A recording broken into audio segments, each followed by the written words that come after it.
5-minute opening statements from each panelists.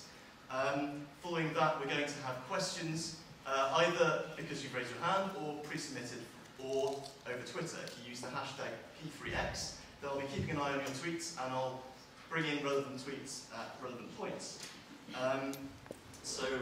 We've also got a radio following from Expression FM, so welcome to you as well. Could I start by taking the opening vote? This is a vote on conscience. So everyone who is for the motion on the board already, could you raise your hand now, please?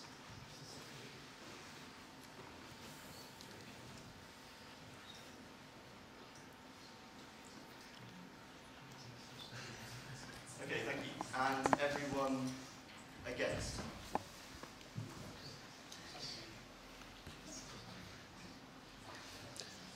I'll just abstain. Just makes it look like a bad thing. Makes it look like a bad thing.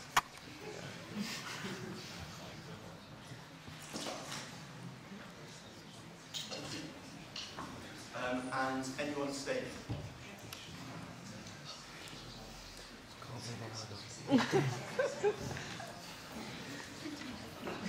Thank you very much.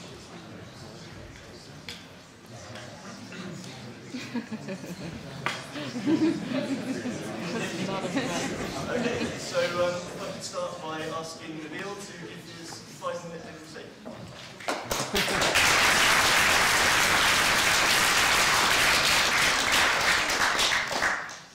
Thank you. Ladies and gentlemen, I'd like to apologize, firstly, for interrupting your exam season. And if you finish, well then I'd like to apologize for interrupting your free time. But I'm here today essentially to correct a misconception that's running rampant across campus, that we on this side want to censor media, that we want to limit any freedoms. I'd like to stand before you right now and tell you that is not what we want to do. We're simply asking the Guild to stop being complicit in providing degenerate sources of media that oppress against women. I'd like to state clearly and explicitly from the start that this is only from the Guild shop, which is within the Guild's discretion. We're not asking you today to ban the Guild from anywhere else. If you want to read the Guild if you want to read The Sun in the Guild shop, you can do so, but we won't stop you from doing that. We want to stop the Guild from providing you with The Sun. Now, before I begin delving into my substantive arguments, I looked into the purpose of the Student Guild, which is to provide representation, support, entertainment, and fun opportunities to students. I'd like to ask you all to consider whether a publication that publishes images that demean women by exposing their anatomy is fun and entertaining. If, as the opposition may argue, it is fun and entertaining, then I implore them to ask the Guild shop to stop pornographic images as well. I'd also like to state that this is not a slippery slope argument. If we ban The Sun today, we're not going to go on to ban The Times or The Guardian tomorrow. Likewise, I'd like to think that the opposition are intelligent enough to not keep The Sun around, but also to not then go on to provide you with other horrific forms of media. The first substantive point I'd like to make is that we come before you today saying that The Sun undermines the very purpose of an educational institution, because it churns out lies, deceit, incorrect, unsubstantiated news. And often, The Sun creates its own headlines. Remember the Spice Girls kidnapping anyone? But I digress. Essentially, as opposed to being told that the truth was that the fans of Liverpool caused the Hillsborough scandal, I like to read the news every once in a while. I wouldn't like to be told that a saucy grandmother was arrested for benefits fraud for taking £76,000 from a Calendar Girl issue. I'd like to be told about the state of the economy, where my future's going, and something worthwhile. But setting aside the brilliant reputation of The Sun, the second reason why The Sun should be banned from Guild shops only is the objectification of women that it publishes on a daily basis. And it's shocking that there are people amongst us today, educated and allegedly conscientious individuals, who believe that Sun's page 3 is not objectification. Recently, The Sun carried a poll for you to vote for who you think is the page 3 idol of the month. Whose rack is the best? Whose face would you like to devour?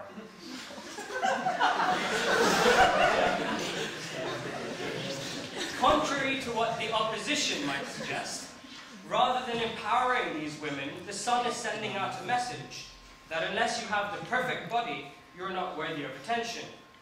And unless you can show off your breasts in an excessively provocative manner, you aren't a woman worthy of desire.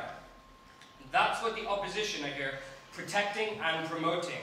And if the opposition are against the content in the Sun, then rather than hiding behind their flawed arguments that we're censoring or limiting any freedom, they should stand with us. We, the side that stands for progression and for real empowerment of women, not objectification in a debased manner by the depraved and the deprived. Lastly, I find it quite interesting that there's a rumor that the Sun, there's a rumor that the Sun should not be banned because it is so widely demanded. I went into the Guild shop yesterday, and to my surprise, when I asked to buy a copy of the Sun, I was told they haven't been stocking it. So there isn't actually demand for the Sun, which shows that we are already halfway there. And interestingly enough, the opposition didn't campaign, they didn't come out in their hordes giving you the Sun because the Guild had already stopped stocking it. They only came out now to oppose our campaign. I think they're bored after exams or don't have any future career prospects. Two things need to be noted here. One, it is constitutionally within the Guild's remit and discretion to not stock the Sun. And secondly, the fact that they're not stocking it because it is a loss-making pursuit. Is that what I'm saying? Yeah. Well, quite simply, ban the Sun. Make sure that an oppressive and tainted sun sets over the campus of Exeter. Thank you, ladies and gentlemen.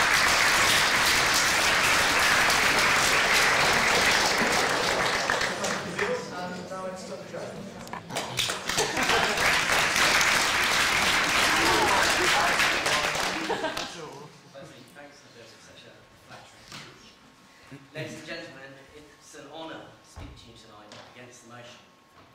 It is, of course, our second motion. The first was whether the Guild should remove the Sun from Guild shops. However, that had to be changed after we discovered that the Guild shops don't actually stock it. Whether the fact that this motion was proposed before that simple fact had been established is indicative of a jumping on the bandwagon mentality is an issue I shall leave you to ponder over.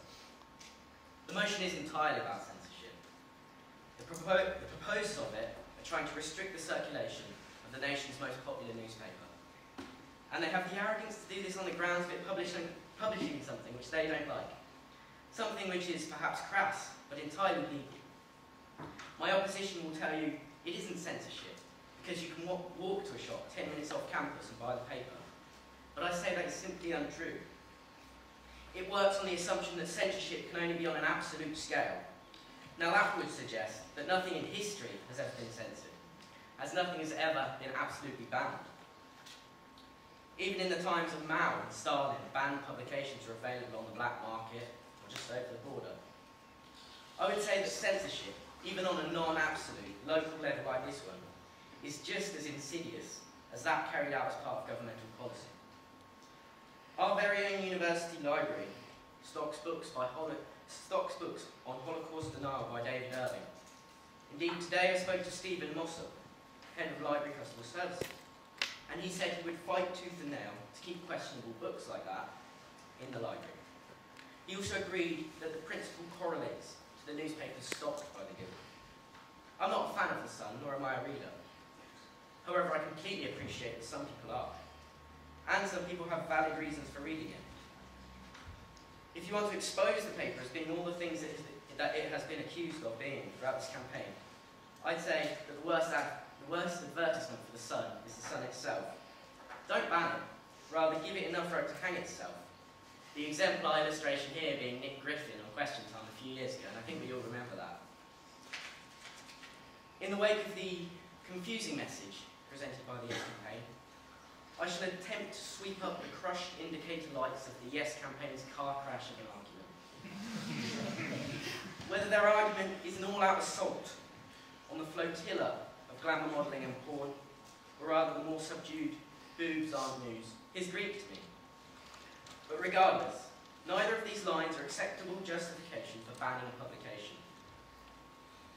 The National Coalition Against Censorship, which I was pleasantly surprised to find actually has a pretty impressive number of self-proclaimed feminists as members, argue against this raid on the basis that the rights of women to speak out and think freely and to fight for their basic rights, to control their lives, their bodies, and to have economic and political equity are at stake. Not merely whether sexually explicit expression should exist. The latter argument sets a worrying precedent. What is news, Nabeel? Who decides? Do we ban everything else from newspapers that isn't newsworthy? That argument is an all or nothing issue, and if we go with the all option, then the candidate list for censorship is incredibly long. Don't be fooled by any of the opposition's suggestions that this is a boycott. A boycott is voluntary. A ban like this removes individual choice from the issue. If it passes, you'll only be free to make an individual choice if you agree with the majority. That doesn't sound like freedom or a voluntary action to me. If you're against page 3, boycott it. Write to the Sun, sign the petition. But don't force others to do the same. Let the market decide. If you want to personally boycott the paper, then fantastic. But don't prevent others from making an individual choice in the matter. Ladies and gentlemen, you can be against page 3 and against banning the Sun. Don't be a party to the great injustice of imposing your opinion on others. To quote Lord Justice Sedley, free speech includes not only the inoffensive, but the irritating, the contentious, the eccentric, the heretical, the unwelcome, and the provocative, provided that it does not tend to provoke violence. Freedom to speak inoffensively is not worth having. Vote no, thank you.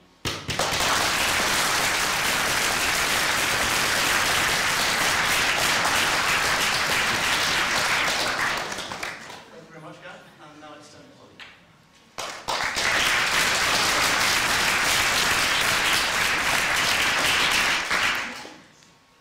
Hi. First of all, I'd like to wish everybody a good evening, and it really is a good evening. We are celebrating the student body who's got the power to make changes in its guild. Though we might have different opinions, we are celebrating the freedom of choice that we have in being able to make a vote over this. And we hope to convince you of our opinion, but really we're just celebrating the freedom of speech to have an opinion on this, rather than the opposition which thinks there shouldn't be a vote on this at all. So really, we're proving democracy. The No campaign think this vote shouldn't be taking place at all, that the student body shouldn't be permitted to vote on an issue that's proved itself like the biggest ever turnout for a student vote at the University of Exeter. I myself am glad that this vote is taking place, because it means that each of us does have a voice that we can use to make our opinions heard in our university. Holding a vote is the fairest way that the Guild can ensure that the views of all of its students are represented equally. Students, people like you or me, are the owners of the Guild and the shop, and collectively we have every right to decide what it does and doesn't stock.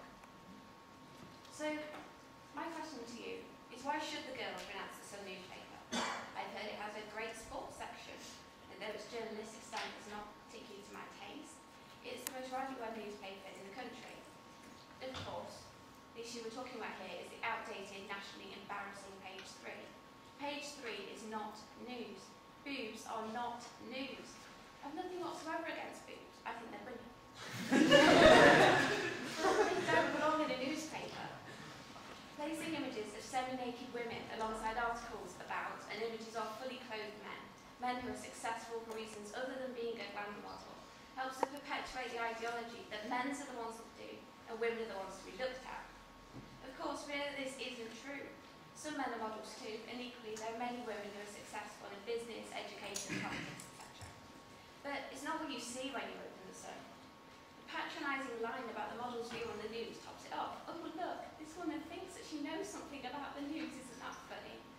The fact that the model may be very intelligent or accomplished in areas other than modelling is completely ignored by the Sun. She's only as good as her boobs make her seem to the readers of the Sun. The idea is damaging not only to women, because page 3 makes it seem as though women are only as good as their looks and should only be recognised if they do look like this, but also incredibly insulting to men. It suggests that men are only capable of engaging with women on the grounds of their looks, and only with other men on their achievements. Page 3 is damaging to a person of any sex or gender in the stereotypes it suggests. Others have argued, if you flip to the back of the paper, there are pictures of topless men in the sports section, and that this renders our argument null. No. It's highly debatable whether an image of a topless man carries the same extent of sexual connotation as a topless woman. But more importantly, this is exactly our point. The footballers in the back of the paper are not being featured as light sexual entertainment, purely because they're good looking. They're being pictured because of their achievements in sport, because of the power that they have in their field of work. Lots of women say that they feel empowered to do glamour modelling, and they can celebrate their sexuality and model because they really personally want to. And good on them for doing so. We don't have an issue with glamour modelling. What we oppose about page 3 is the context that glamour modelling is placed in. It's not news. Boobs are not news. The most prominent images of women in the sun are on page 3. So there don't really seem to be any other avenues into getting into the sun to be recognised there, despite the number of women who are successful scientists, writers, business people, etc. And keeping the most prominent image of a woman in the newspaper topless, the sun perpetuates the idea that this is all a woman can be, all that they're good for, though we know that this isn't true. Women should have the power to be who they want to be, whether that is a model or a CEO, but also be represented equally to men in the media. Women are not even represented equally on page 3. Only very particular looking models are featured, which is entirely ignoring the diverse beauty of women in this country. Only 6 black models have ever been on page 3. This is representative of the population, just as many women are not as perfect on those of page 3. Presenting such a narrow and exclusive beauty is degrading to women who are not looking enough to look like this. And even sometimes crude and disrespectful attitudes are directed at the women who are. For example, Jessica Ennis even, beautiful. She was bullied at school for being too hench, so she couldn't ever be a page 3 model. Somebody else might have had spots or acne, so they can't be a page 3 model. How would you feel if your sister or girlfriend was a model, and you heard people mercilessly criticising her for not being good as yesterday's girl, or not busty enough? I'd feel really disturbed if it was my sister treated in that way. Sorry, I think I've made those comments. But yes.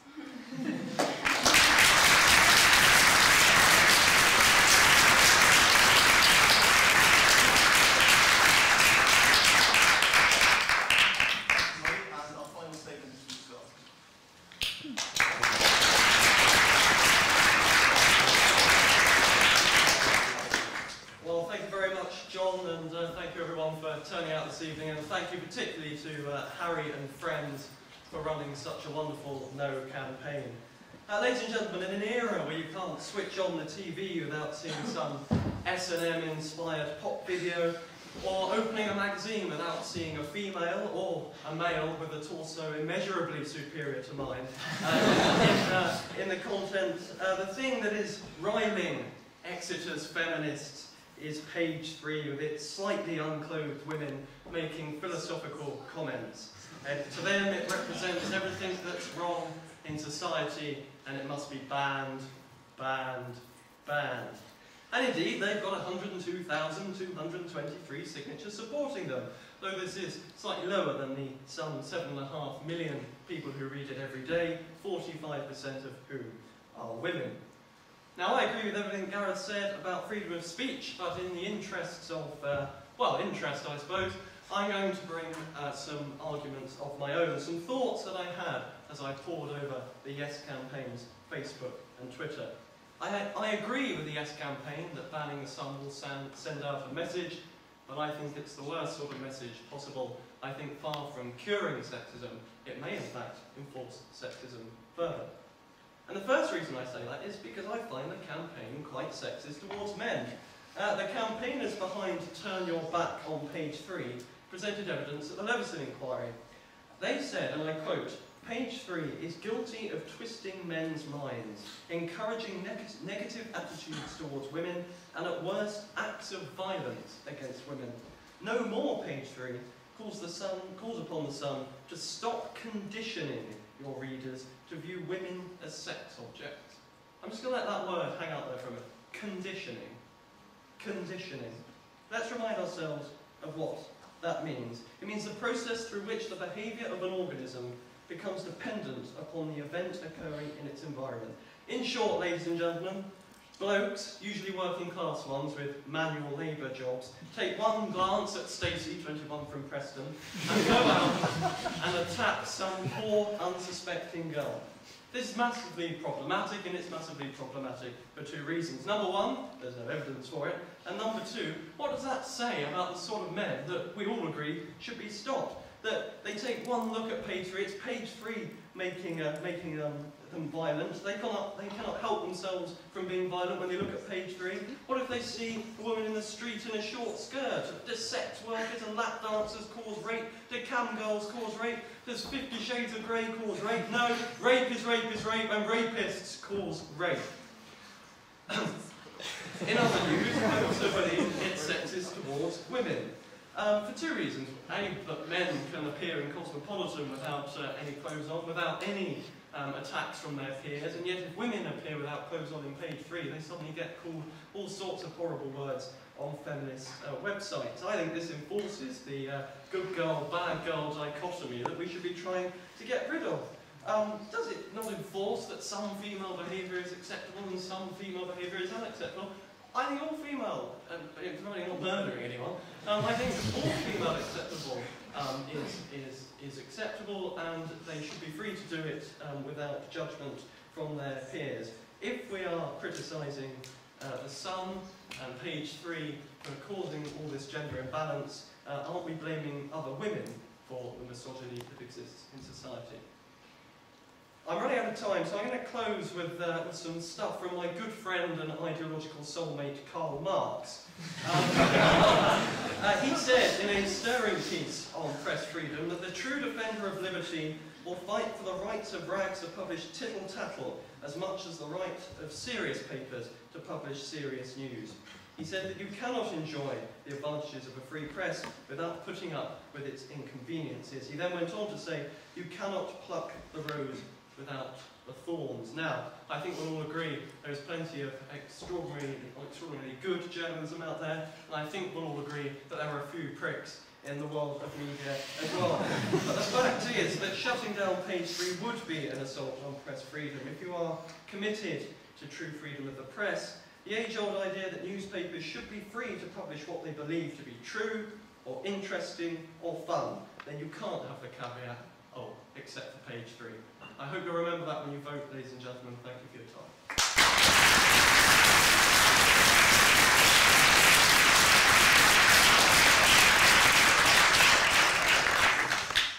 Thank you for those opening statements. I'm going to open with a pre-submitted question from Rob Price, which is, do the panellists believe that true gender equality has been achieved? And if not, what is its biggest obstacle today? Can I start with Scott, please?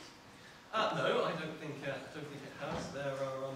Do I need to pick this up? No, just lean in. All right. Okay. No, I don't think it has. There are certainly some big steps we need to take. We need to improve women's participation in Parliament. There are massive steps that need to take place involving equal pay. But I don't think banning page 3 would solve any of those things. And I wonder why feminists are not more concerned about increasing female representation in Parliament or equal pay, and more concerned with shutting down a newspaper where women freely choose to appear on page 3.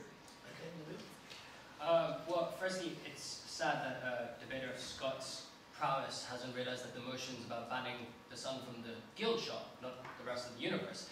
Secondly, to answer your question, no, women's equality, true gender equality has not been reached, and while banning the sun will notably not narrow the gap, it will also not exacerbate the gap that keeping the sun around will. So that's my answer. Okay, Gareth?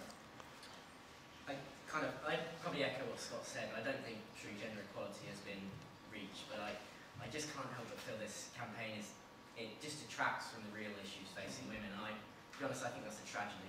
And Nabeel, can I ask why you don't want it banned? Presumably you do want it banned throughout the universe. Why would you just want it banned on campus? Presumably, if you think it's that bad, you'd want it banned. Sure, this referendum is about campus. But surely if it's that bad, you'd want it banned everywhere. Scott, again, I'm going to have to direct you to the motion, which it seems you're time and time failing to read. It's about banning from the guild shop. If you want to sit in the guild shop and read it, like I said in my speech, if you feel that you don't get your fair share arena and you need to go to meet the sun to get what you don't get elsewhere, then feel free to do it. But please, don't oppose people who want to have a legitimate campaign to stop the oppression of women, which you are impliedly now taking part in.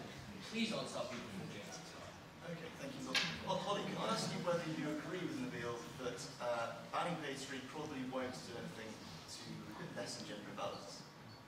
Yeah, I do agree with that. I don't think that banning page 3 from the guild shop is going to solve all of women's problems overnight, but we don't pretend that it would.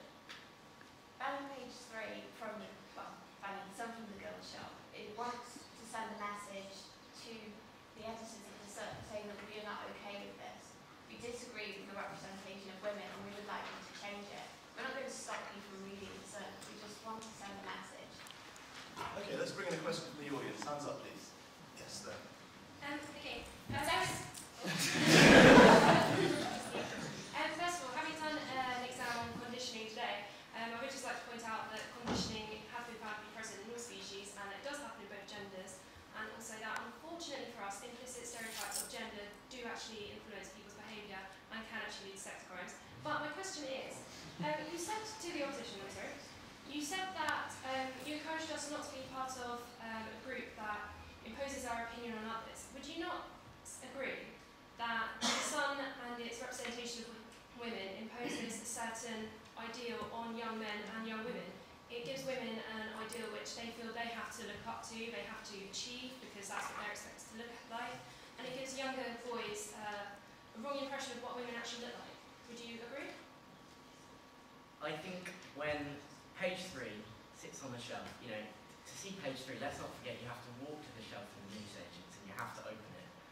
Forgive me if I'm wrong, but I just fail to see how that is in any way imposing on anyone. You know, if you don't want that image, you don't buy the Sun, you don't open the Sun, you don't look at page 3, you ignore it, you buy a different newspaper. Okay, let's bring in another question. Joel. Okay, thank you. I've got a question for the No campaign. So the guild shop currently doesn't stock the Sun because it was decided it wasn't commercially viable. Presumably there are still a few people who might, if it were stocked, wish to buy it. So have their rights to buy the Sun been infringed by them choosing not to stock it?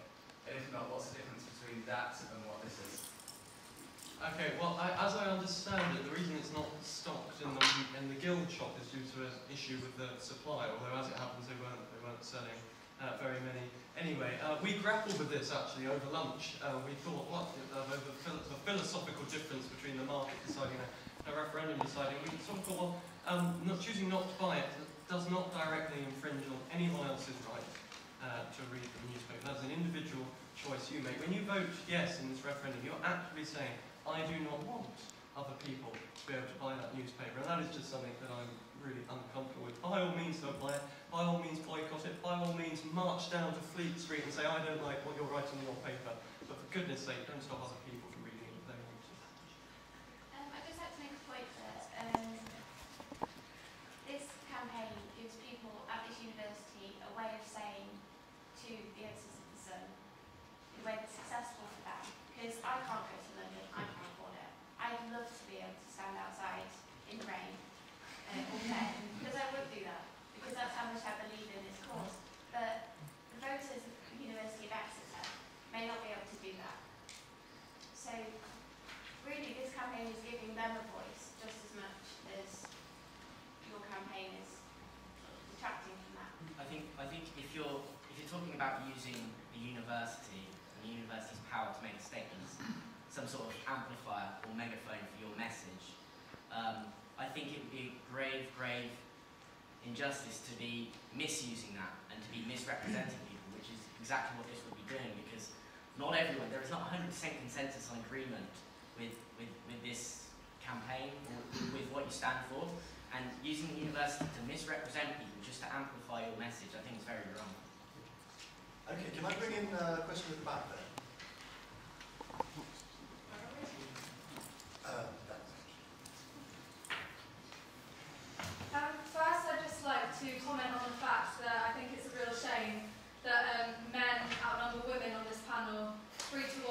is very often the case in Debsoc debates, particularly as this is an issue that's associated with women's problems. And maybe the No campaign could have improved the integrity of their campaign by including a woman on their side of the panel. But my question is, I'd like to ask the panel, don't you think that the No campaign only stands in the way of progress? Because the No campaign achieves nothing. All it does is stand in the way of people who finally have the courage to stand up to a tiny, tiny piece of the misogyny that is rife throughout the media. It achieves nothing, it only stands in the way of progress. I think we just have a response to that. I think, to be honest, I think it probably would have been more insulting if we had a token woman on our panel. You know, we chose the two best debaters available. Our campaign made that decision. So I think it's a really low blow. With regards to, you know, defending the freedom of the press and students' freedom to read what they want, I mean, if that's nothing to you, then you're probably not the sort of person I want to associate with, because I think that's critical to our democracy.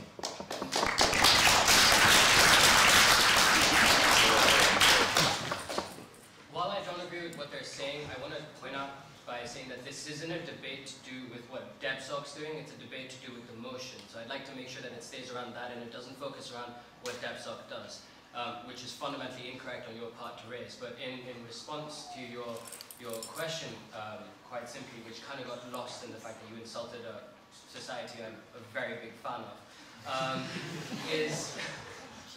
I'm sorry, but no, yeah, they are taking away, they are standing in the way of progress, I agree.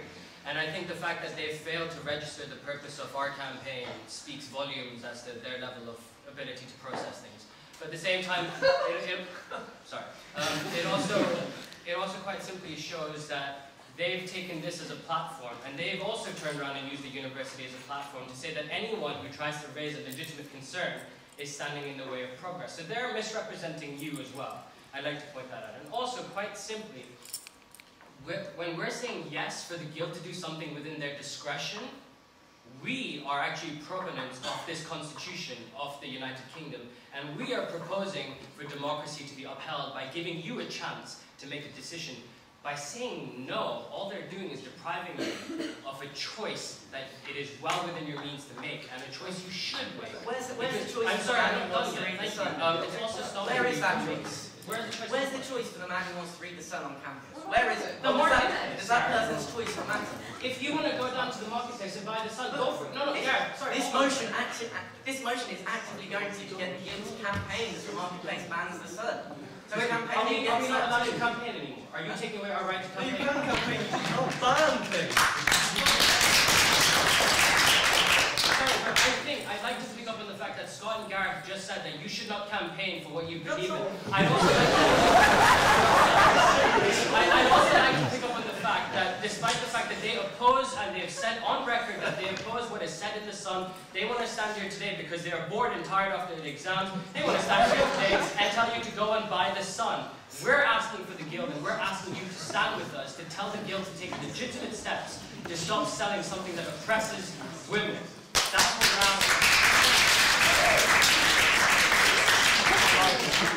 Just very quickly, we're not telling you to buy any paper, only that you can buy any paper you want.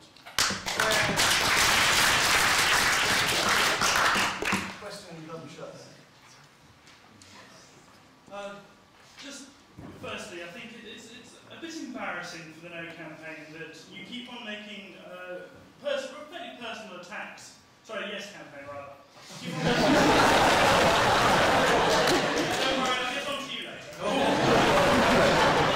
The Yes campaign is making rather low personal attacks about depravity, debasement, etc. A slightly personal question for Nabeel. Have you ever watched pornography? Oh my god! Yeah, when I was 12 years old.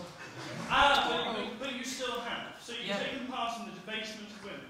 Absolutely. Right. Because I was a stupid, ignorant individual back then, and then I hit puberty and got a real education. That's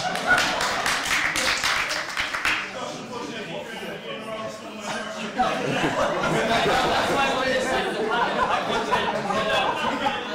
But rather more pointedly, you don't ban things like cosmopolitan, men's health. I've never read those. I read real sources of information. I've never read the stuff, and I Absolutely. But again, we don't want to ban the sun. You want to buy the sun, go down to the marketplace. We want the guild to stop being complicit in the provision of things that oppress women. They don't sell it.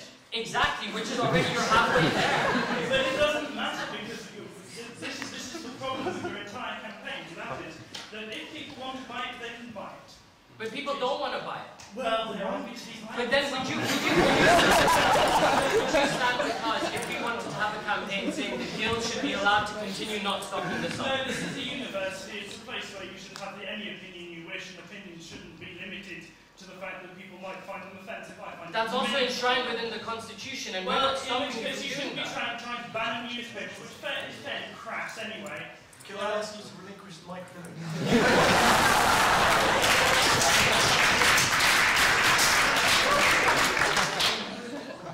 Thank you very much. Can you run on this side? Do you want to respond to that? Oh, I'm just glad you didn't get a chance to ask me a question. Woman in the orange t-shirt there. Thank you. Hello. I have a question for the Yes campaign.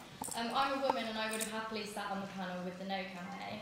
I've spoken to some of you on Facebook, so I think a lot of people might know my views. I find the debate, the Yes campaign, quite confusing. On the one hand, it seems to support a notion that glamour modelling is the empowerment of women, and women who choose to do glamour modelling should be supported by the women, which I know is a really positive thing that Holly said, that she doesn't judge glamour models. But on the other hand, you have people saying it's the oppression of women and we should remove the choice. That completely takes away the voices of glamour models who choose to do that, who are women as well and have the right to an opinion. So is it about glamour modelling and the fact that glamour modelling is degrading? Is it about censorship and the fact that bare breasts don't have a place in the newspaper because a child could pick it up? Or is it about presentations of beauty?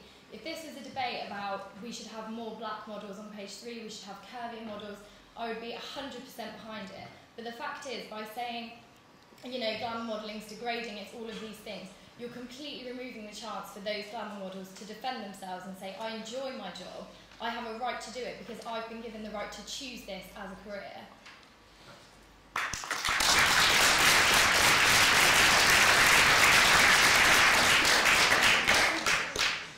I think the glamour models do have absolutely every right to choose their career, and I won't spot any woman in whatever she wants to do. The reason that I'm supporting the Yes campaign is because I distrust the context in which the glamour models are placed. They're being patronised. In the paper, there's no glamour model pictures of men, and I wouldn't agree with it if there were. I think that's just a fact. But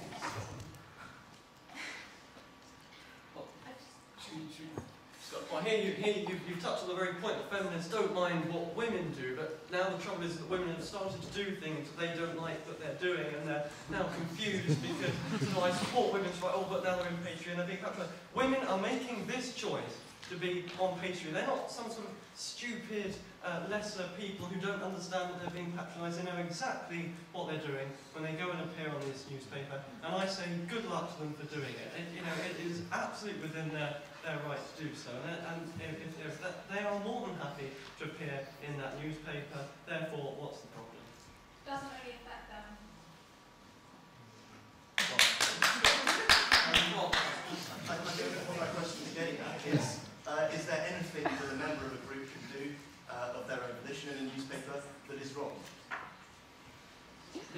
Yeah. Well, I mean, I certainly think that whatever is public, I think page 3 is absolutely fine. I think anything of the naughty things that you maybe, that the twinkle in your eye suggested, John, would be banned in any national newspaper on grounds of common decency anyway.